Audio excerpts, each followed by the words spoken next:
Aksi dua pria Jawa Timur yang melakukan sederet pencurian di Bali terhenti di tangan unit Reskrim Polsek Mangwi. Pelaku utama, MW yang sempat kabur hingga ke Jember, Jawa Timur, ditangkap saat baru menginjakan kaki di Pelabuhan Gilimanuk, Selasa 4 November 2025 dini hari. Rekannya, AS asal Mojokerto sudah lebih dulu diringkus di kawasan Jalan Raya Sempidi pada Senin, 20 Oktober 2025.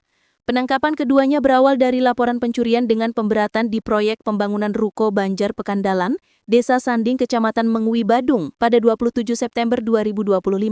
Penelusuran polisi mengarah pada rekaman aktivitas keduanya di lokasi proyek, menguatkan dugaan bahwa aksi ini sudah direncanakan. Kanit Reskrim Polsek Mengwi Ibtu I Gede Adi Saputra Jaya mengungkapkan bahwa pencurian bermula ketika dua pekerja proyek, I Ketut Suda dan Didik Mandala Putra, menggantung tas mereka di tembok proyek. Di dalamnya tersimpan uang, dokumen penting, serta 3 ponsel berbagai merek. Sekitar pukul 16 WITA, salah satu rekan korban, Muhammad Faisal Hadi, berniat mengambil rokok dari salah satu tas. Ternyata tas tersebut telah raib.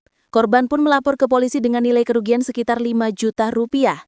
Dalam penyelidikan terungkap, MW berperan sebagai eksekutor yang turun dari motor dan mengambil tas, sementara AS menunggu sambil memantau situasi.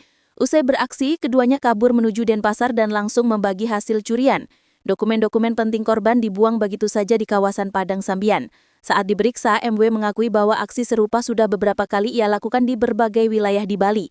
Tercatat 7 lokasi menjadi sasarannya, mulai dari Tabanan, Bypass IB Mantra, Canggu, Kerobokan, Sempidi hingga Ubud.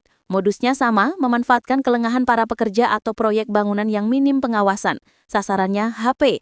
Setelah AS tertangkap, MW memilih kabur ke Batu Malang lalu ke Jember, namun pelariannya tak berlangsung lama. Polisi yang terus memantau pergerakannya mendapatkan informasi bahwa MW akan kembali ke Bali. Tim pun bergerak cepat ke Gilimanuk. Kini, kedua pelaku harus mempertanggungjawabkan aksi mereka di sel Polsek Mengwi.